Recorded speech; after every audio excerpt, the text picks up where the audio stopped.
Assalamualaikum warahmatullahi wabarakatuh. Selamat siang dan menjelang selamat sore. Perkenalkan nama Ibu Ulta Rastriana. Kebetulan hari ini Ibu menggantikan Ibu Dewi Astuti untuk mengajar mata kuliah manajemen UMKM dan koperasi. Jadi Ibu sebagai dosen pengganti, kemungkinan Ibu akan menggantikan Ibu Dewi Astuti itu sampai dengan tanggal 22 Oktober. Nah, untuk hari ini Ibu akan menerangkan sedikit mengenai pertemuan ketiga, yaitu tentang perizinan dan legalitas UMKM. Oke, tanpa berlama-lama lagi, Ibu akan share screen untuk materi pertemuan hari ini. Oke, mohon ditunggu, Ibu akan share screen terlebih dahulu.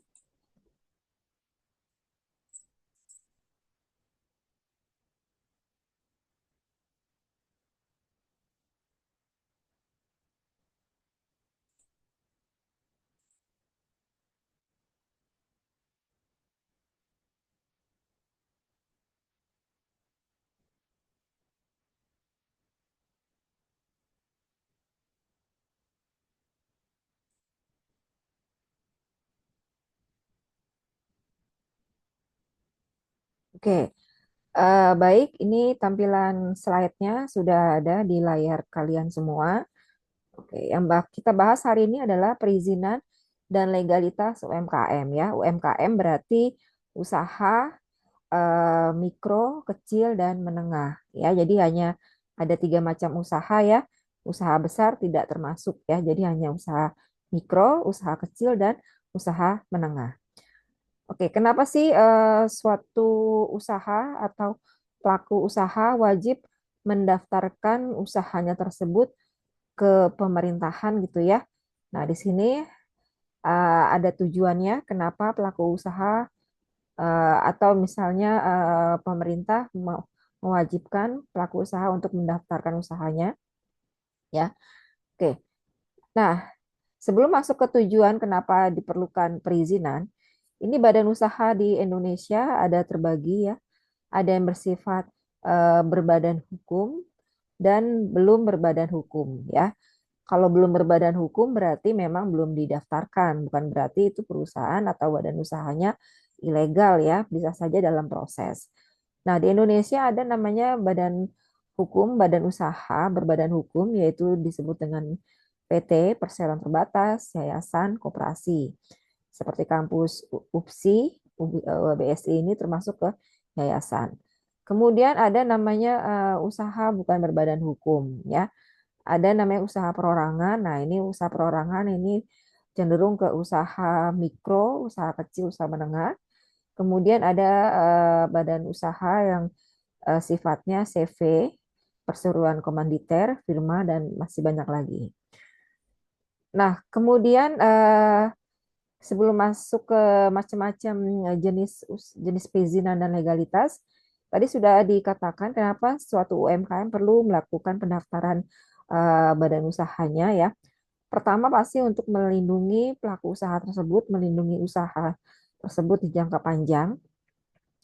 Kemudian dengan adanya izin legalitas, ibaratnya ada perlindungan hukum. Jadi sewaktu-waktu jika usaha tersebut kena penggusuran atau mungkin kena hukum pidana, nah si pelaku usaha kan paling tidak bisa melakukan banding ya karena sebelumnya dia sudah mempunyai izin sah untuk pendirian usahanya.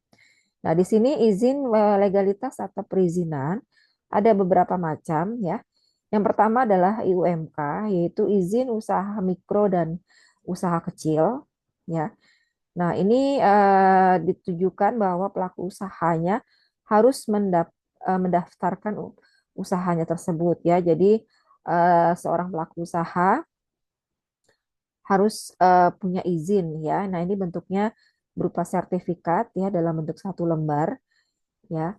Nah, untuk IUMK, nah tadi ini ya tujuannya ya, memberikan kepastian dan perlindungan dalam usaha. Kemudian mendapatkan pendampingan ya untuk pengembangan usaha biasanya kalau pelaku usaha suka mendapatkan sosialisasi, kemudian pelatihan, penyuluhan dari pemerintah ya. Kemudian tujuan mendapatkan legalitas ya pasti untuk mendapatkan kemudahan akses pinjaman ke lembaga keuangan bank atau non bank ya, dan masih banyak lagi. Oke, mengurus IUMK ya bisa datang langsung ya ke kecamatan ya, atau bisa langsung melewat website ya atau jalur online ya.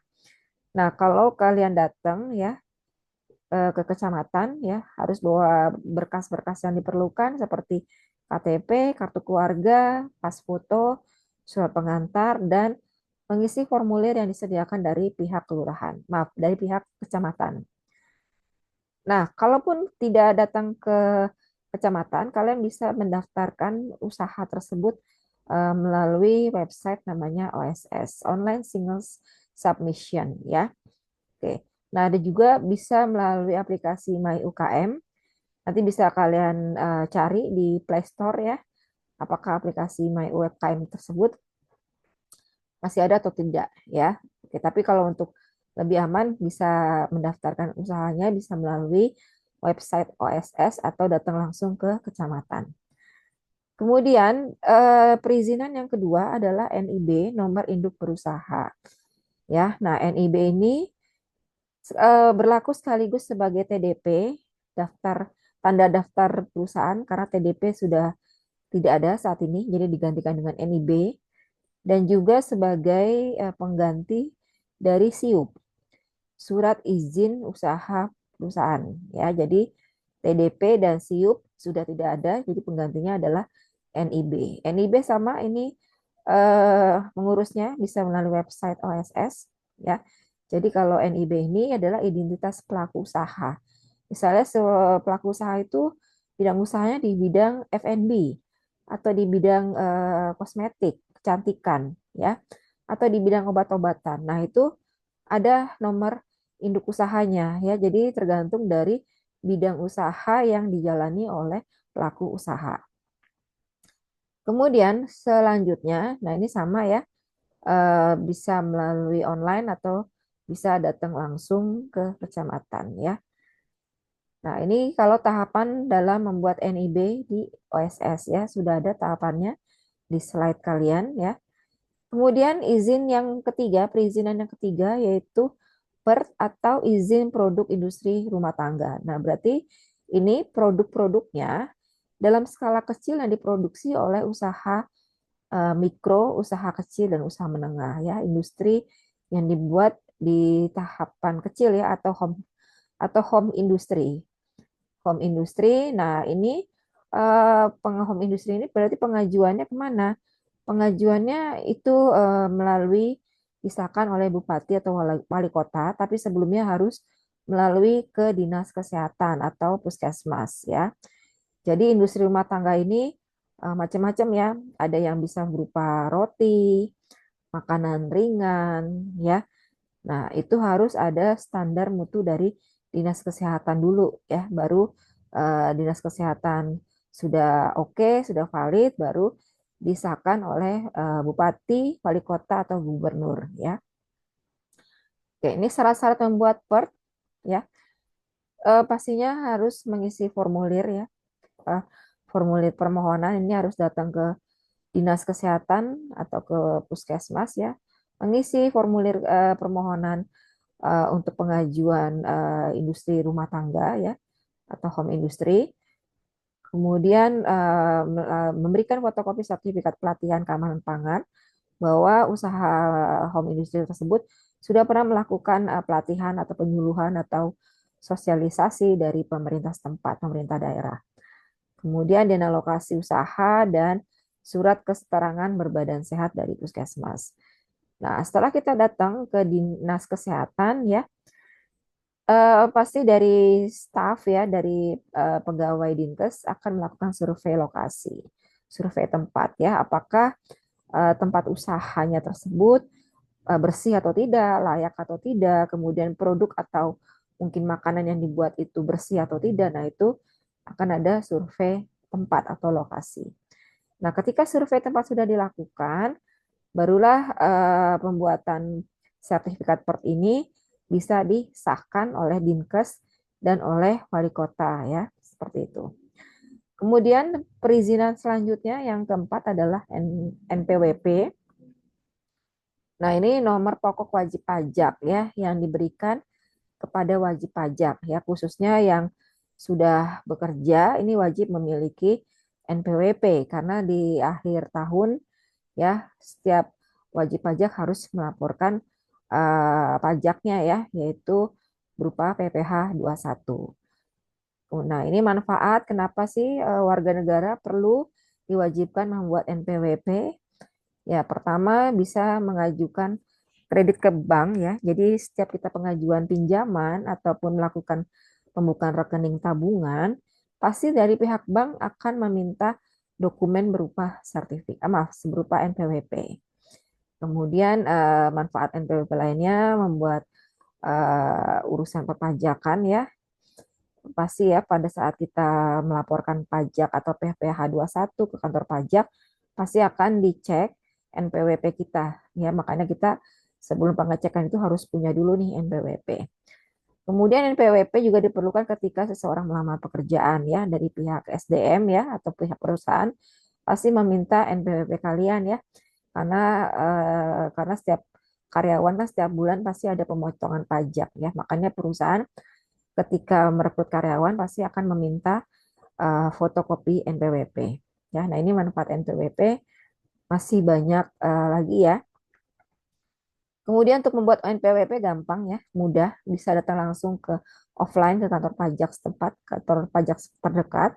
Kemudian bisa mengirim pos dan bisa daftar melalui online ya. Nah ini website-nya sudah ada erek.pajak.go.id itu jika mau membuat NPWP secara online. Kemudian ini kita lewatkan saja yang SIUP ya, karena SIUP sudah tidak berlaku saat ini, karena sudah digantikan dengan nomor izin berusaha atau NIB. Ya, kalau dulu SIUP dibagi berdasarkan ininya ya, omset dan asetnya ya. Jadi ada pembatasan mana yang termasuk golongan usaha mikro, usaha kecil, menengah dan besar ya, tergantung dari omset dan aset dari tiap-tiap pelaku usaha ya. Karena nggak semua pelaku usaha kan untuk usahanya usaha mikro ya, ada yang usaha kecil, ada yang usaha menengah, ya ada usaha besar. Kemudian selanjutnya ada namanya surat izin tempat usaha atau situ ya. Jadi izin yang diberikan seseorang atau pengusaha atau pelaku usaha atau perusahaan untuk memperoleh tempat usaha sesuai dengan tata ruang suatu wilayah yang diperlukan dalam rangka penanaman modal ya. Jadi kalau misalnya pelaku usaha mau mendirikan tempat usaha, nah dia harus punya surat izin tempat usaha. Ibaratnya jika seseorang membuka tempat usaha pasti kan dia harus mendapatkan izin dari lingkungan setempat ya.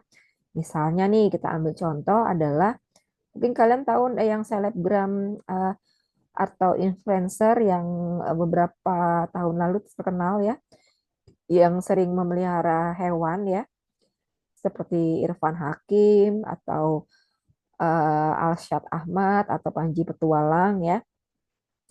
Atau kita ambil contohnya si Alshad ya, dia rumahnya besar, kemudian memiliki hewan-hewan yang cukup besar. Nah, untuk mendirikan tempat penangkaran ya seperti si Alshad Ahmad ini, penangkaran itu kan pasti butuh surat izin tempat usaha ya. Ibaratnya apakah lingkungan tempat terganggu ya. Misalnya apakah tetangga kiri kanan apakah bisa menerima dengan Alsat membuat tempat penangkaran hewan-hewan liar atau hewan-hewan besar ya seperti apa tuh seperti ada burung merak, ada burung onta ya atau mungkin harimaunya ya. Apakah mengganggu ketenangan dari lingkungan setempat? Nah, sebelum membuat surat izin tempat usaha, nah itu dipastikan ya tempat tata ruangnya itu cukup layak atau tidak, memadai atau tidak, dan juga dapat izin dari masyarakat setempat atau tidak ya, seperti itu. Nah, ini namanya sebelum membuat surat izin tempat usaha berarti harus ada izin dari lingkungan sekitar tempat tinggal Alshad Ahmad tersebut ya. Itu kita ambil contoh saja ya. Kemudian ini prosedur mengurus situ ya. Nah, ini TDP. TDP ini juga sudah tidak berlaku ya karena sudah digantikan oleh NIB ya. Kalau TDP sendiri artinya tanda daftar usaha ya. Jadi ini kita mau mengecek apakah badan usaha seperti PT, koperasi, CV, kemudian firma itu apakah sudah didaftarkan atau belum oleh pelaku usahanya ya. Nah, itu bisa dicek melalui tanda daftar usaha ya untuk memastikan apakah perusahaan ataukah badan usaha tersebut sudah resmi, sudah legal atau belum. Nah, itu bisa dicek melalui tanda daftar usaha ya atau tanda daftar perusahaan ya. Baik, mungkin itu saja ringkasan untuk materi pertemuan ketiga hari ini untuk sesi tanya jawab, diskusi. Nanti kita bisa sambungkan di grup WA. Baik, kalau gitu untuk pertemuan video pembelajaran hari ini Ibu akhiri. Terima kasih. Wassalamualaikum warahmatullahi wabarakatuh.